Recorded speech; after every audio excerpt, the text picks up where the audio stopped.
Chapter 8. Every Woman, Every Boy, Every Girl. The news of Malala's shooting spread quickly around the world. People everywhere were horrified. This young girl had wanted to go to school. She had written a diary. She had spoken out. She had asked the world to help her get an education. For this, she had nearly lost her life. A month later, in November 2012, Ban Ki-moon, the Secretary General of the United Nations, declared that July 12, 2013, Malala's 16th birthday, would be Malala Day at the United Nations. Malala was invited to speak to the United Nations Youth Assembly in New York City. Every year, young people from all over the world meet with UN diplomats. They discuss what can be done to help children in their countries who are forced to work hard jobs at a very young age, and very young girls who are forced to marry.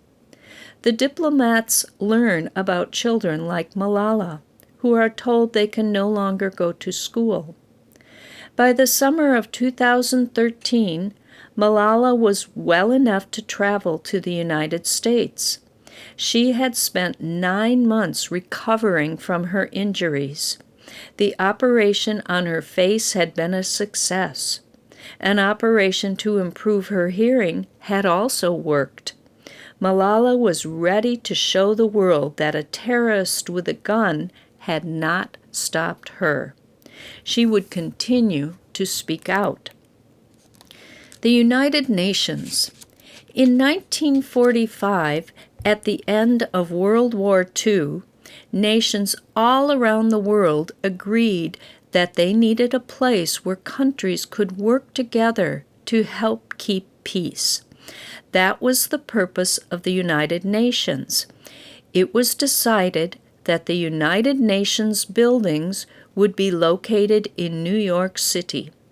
The most famous are the tall glass Secretariat Building and the Dome General Assembly Building. By 2014, 193 countries were members of the United Nations. Delegates gather in the General Assembly Hall. They consider many world problems: the rights of children, poverty, countries at war. They listen to speakers and vote. The chief of the United Nations is called the Secretary General. On July 12, 2013, Malala arrived at the United Nations headquarters with her family for the day-long gathering. During the opening ceremony, everyone sang happy birthday to her. The room was crowded with diplomats and almost 1,000 young people from around the world. As she walked to the podium, they rose to their feet and clapped. Malala began to speak. She spoke in English. Her words were translated into many other languages through headphones. That way, everyone in the room could understand. They thought that the bullets would silence us, but they failed, she said. And out of that silence came thousands of voices.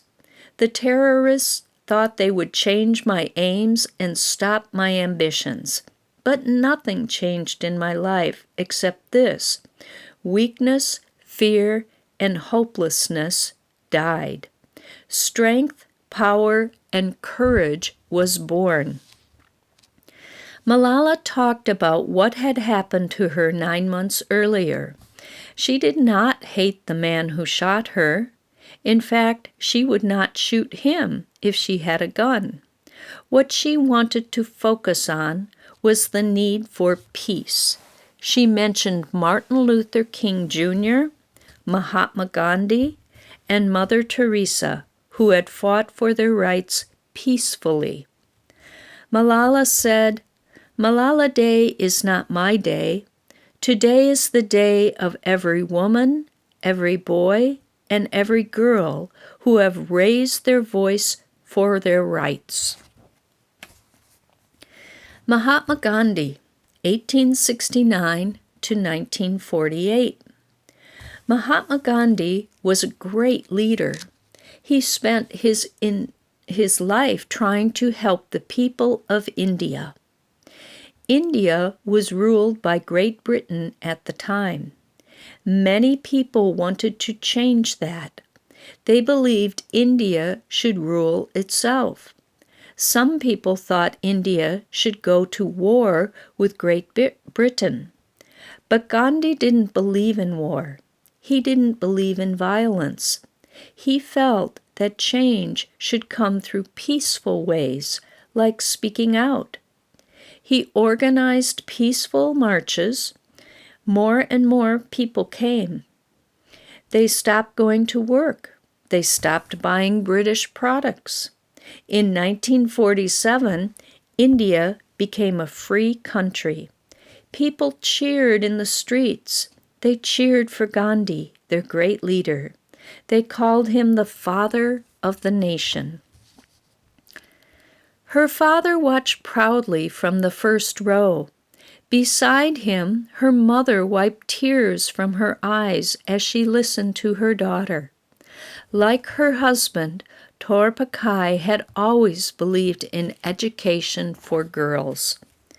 But Malala's struggle for the rights of women and girls had changed her too. Torpakai was going to school now. She had learned to read and write. She was studying hard to speak English. Malala was helping her with her homework. Mother Teresa, 1910 to 1997.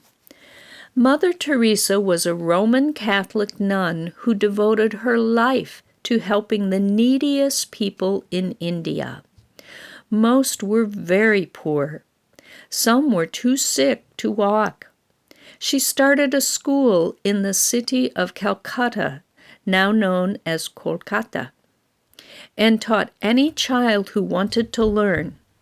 She opened a hospital and treated people who could not pay. She found food for anyone who was hungry, and often went hungry herself so they could eat. People came from all over India. No one was ever turned away. In 1979, she was awarded the Nobel Peace Prize. That night, news programs all over the world showed film clips of Malala's speech.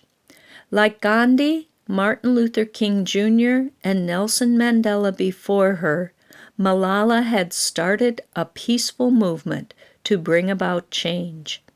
Education is the only solution, she had said. Education first.